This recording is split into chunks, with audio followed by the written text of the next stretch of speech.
Hey, folks, do you ever feel like you can't do anything about the illegal immigration crisis? Now, that's what I want to talk about today. I want to talk about the difference between compassion without wisdom and compassion with wisdom on this specific issue of illegal immigration. I want to talk about the two questions every compassionate and wise Christian should ask about any immigration plan. And I want to talk about the five things you can do starting today. Hi, I'm Brad Bright, and this is the God is the Issue podcast where we show how God is the issue in every issue. Now, in my last episode, I talked about three kinds of compassion: pretend compassion, which is really false compassion. It's designed to mask a hidden agenda, and it's really not compassion at all. Second is blind compassion. Now, it is real compassion, but it is unwise compassion. And anytime you're unwise, of course, that makes you a what? A fool, according to the Bible. The third type of compassion is wise compassion. And wise compassion always benefits you and others. Now, Jesus said we're to be as shrewd as snakes, but as innocent as doves in Matthew 10:16. In other words, be compassionate, but don't be foolish.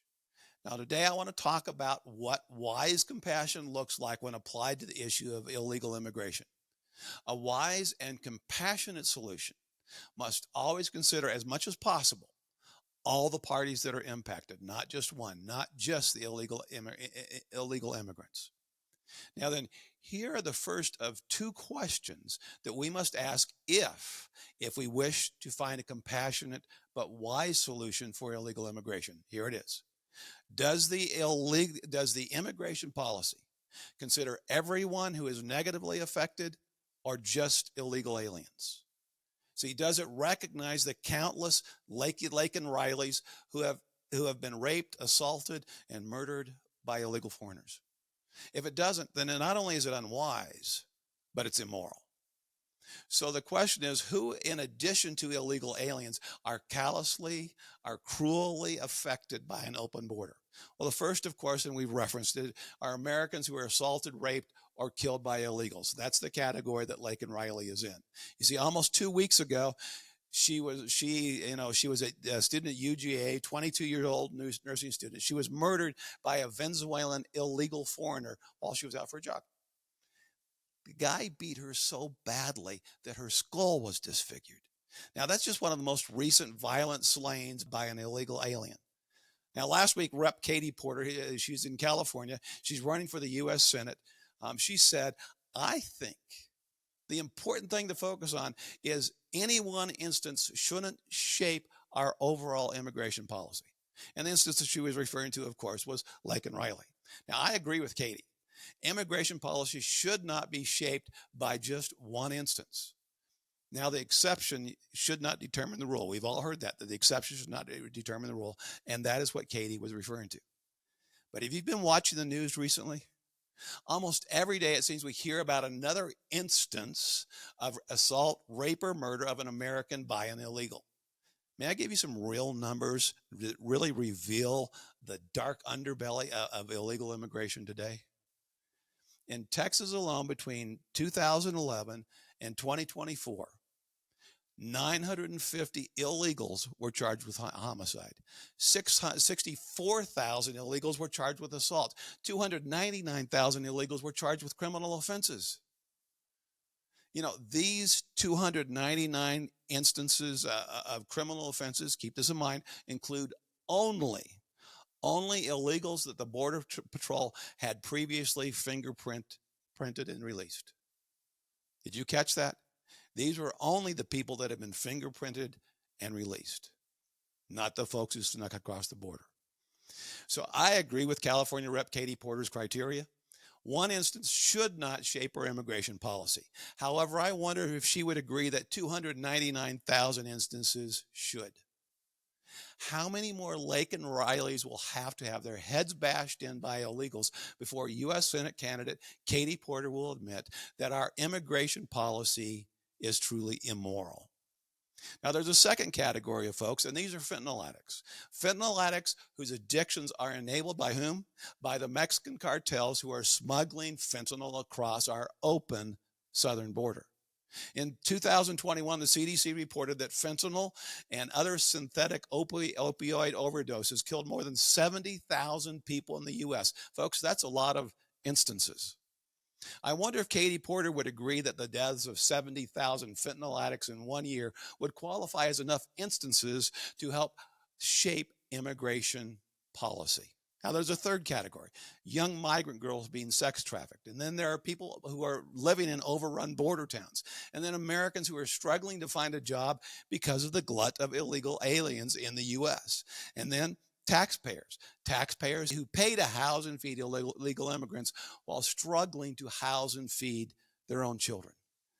And then finally, one more category I want to address that's a little different than all the others. And as Americans who will be killed by terrorists, by the terrorists who crossed the open border in the last couple years.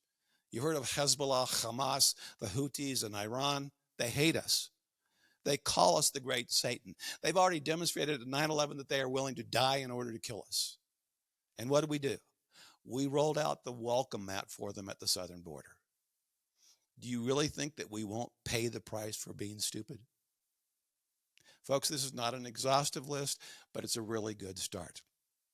But folks, that leads us to the second question, which is considering all the above that we've just gone through. What border policy is best if we want to be both wise and compassionate? And the answer is any immigration policy that allows us to vet every single potential immigrant before they set foot on U.S. soil. Now, that helps protect not only Americans, but the millions of deserving immigrants who will be welcomed into this country. So let's apply this grid to the various immigration alternatives. And the first one we're going to look at is the open border policy. Does an open border policy demonstrate wise compassion? Does it vet every potential immigrant before they enter the U.S.? And the answer, of course, is no.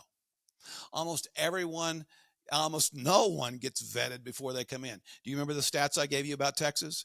And in fact, since the open border policy is the primary cause of an increasing number of preventable rapes, assaults, homicides, drug overdoses, and forced prostitution, it is the problem. It is immoral. When you look at it that way, it is clearly immoral. You see, the open border policy is the primary cause for the death of Laken Riley. Her blood is on the hands not only of one illegal alien from Venezuela, but also on the hands of every politician who does not oppose an open border policy from this day on. It is the primary cause of 64,000 preventable assaults in Texas. It is the primary cause of 70,000 preventable fentanyl overdoses. Folks, it is absolutely immoral when you look at it from that perspective. But let's go on to the next possibility. What about the stay in Mexico policy? That's one Donald Trump used, but let's not talk about who was for it, who was against it. Let's just look at it from the perspective, is it both wise and compassionate? Folks, it would greatly reduce the illegal aliens flooding across the border. It would greatly reduce those who are coming across who are not vetted. See, a majority of the illegal aliens would then be vetted before being admitted to the U.S. And folks, that's wise. But folks, it doesn't vet immigrants who still sneak across the border and don't get caught.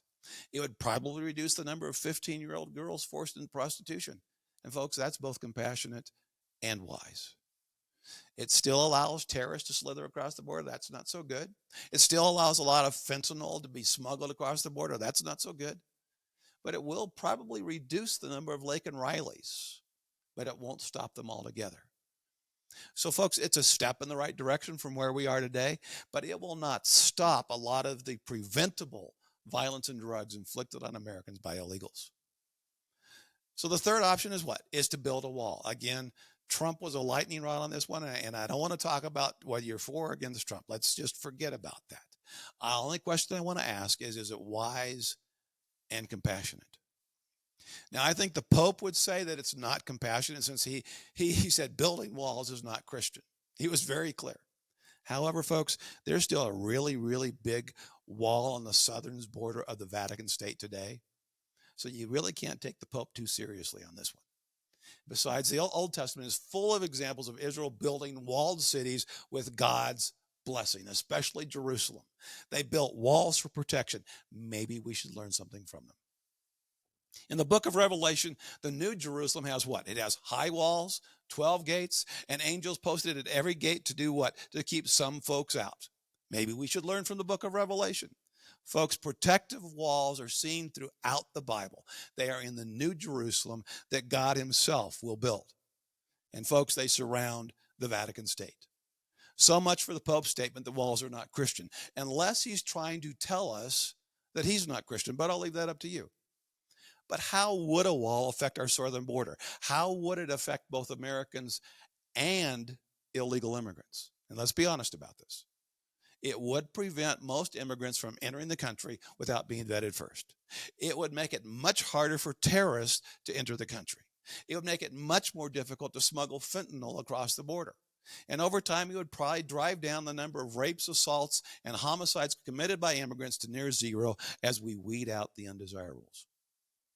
And folks, it would keep Americans much safer. It would help keep Laken Rileys alive. Now, the only downside is for illegal immigrants. They wouldn't all get in. But frankly, I think of that as a good thing. However, and this is the problem, not all the deserving folks who would like to come in will get in. And if you have compassion, that's a hard one.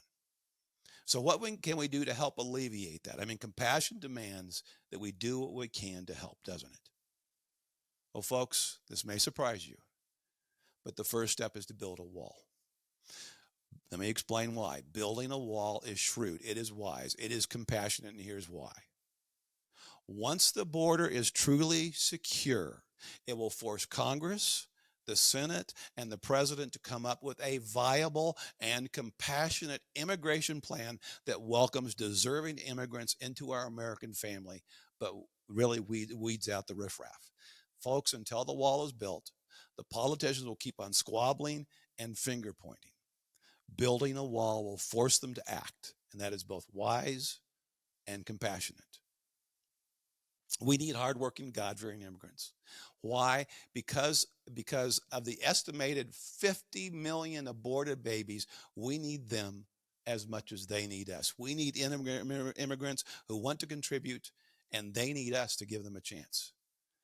Folks, but keep in mind, we don't want killers. We don't want drug dealers, gang members, rapists, pedophiles, criminals, or freeloaders. You see, this is the land of opportunity, not the land of handouts. We can't welcome everybody in, but under the current open border regime, the poorest of the poor cannot afford to come anyway. They don't have the money to bribe the cartels to bring them in, or to even to allow them to come in. See, the cartels not only bring people in, they keep some people out if they can't pay. You see, the open border policy today excludes the truly poor from other countries. And compassion demands that we welcome in those that we can as fairly as we can. And folks, we can't do everything, but we can go a long way down that road. It's not perfect, but it no longer considers the welfare of illegal immigrants as more important than the safety, welfare, and lives of our fellow Americans. It will not regard the well-being of illegal immigrants as more important than the lives of the other Laken Rileys who are out there today. See, 1 Timothy 5:7 says that he who does not provide for his own is worse than an infidel. Now, that statement was directed at families, but I think the principle applies on a national scale as well. So let's make sure we don't forget to take care of our own in the process of helping others. Now, folks, this is an example of what it means to be as shrewd as a snake, but as innocent as a dove. Jesus commands us to be both compassionate and wise, because compassionate without wisdom makes you unwise. It's what the Bible calls being a fool. But the question is, what can you start doing today? Well, first, stand up and speak up for the Laken Rileys. You know, for the families of fentanyl addicts, be gracious but be clear and refuse to be intimidated. Secondly, support financially overseas missions, especially overseas missions that unambiguously help to proclaim Jesus while seeking to help the poor and the downtrodden in other countries. You see, widespread poverty in a nation is usually caused by some element of cultural brokenness. In Latin America, it's the morbida. I did almost a whole podcast on that one. In Africa, it's fatalism. You know, whatever will be, will be. It rarely has much to do with natural resources. And if you don't address that brokenness with the gospel on an individual level, not much change will come for the better over time. 10 years from now, we'll be dealing with the same problems we're dealing with today. You see, the gospel changes people and cultures from the inside out. Third thing you can do is go on short-term missions. Go on short-term missions to help build local churches and homes in Jesus' name. And in the process, give locals the opportunity to begin a relationship with the God who loves them. And fourth, vote. Folks, vote. Vote for politicians who you think will use both compassion and wisdom on this issue. Now, it'll probably take a little bit of research on your part, looking at their stated positions and, more importantly, looking at their voting records. Now, if you go to ivoterguide.com, they can help you with that. But it probably means you have to do a little bit of research. But go check out ivoterguide.com. Now, folks, we are in a crisis today because we, the people, hired corrupt politicians who do not exercise wise compassion, at least on this issue. Folks, it's time to fire them. We need to fire them. So how do we do that? We do that by voting wisely in this election cycle and encouraging others to do the same. Now, the fifth action you can take, and it's the most important action of all of them, and that's to pray. You see, action without prayer is foolish. It makes you a fool. It's telling God that you can fix the immigration challenge without his help. Good luck with that. Don't be a fool. Pray. Pray for the immigrants. Pray for the thousands of Americans who have been assaulted. Pray for the families of the deceased. Pray for the fentanyl addicts and their family. Pray for the girls who have been sex trafficked. But most importantly, pray for God's wisdom to know what to do. Don't be a fool. Pray. You see, folks, God is the issue in every issue, especially when it comes to issues like illegal immigration. We need God's wisdom and help. This is Brad Bright. Thanks for joining me today. And as always, if you found this podcast helpful, please like, subscribe, or share. God bless.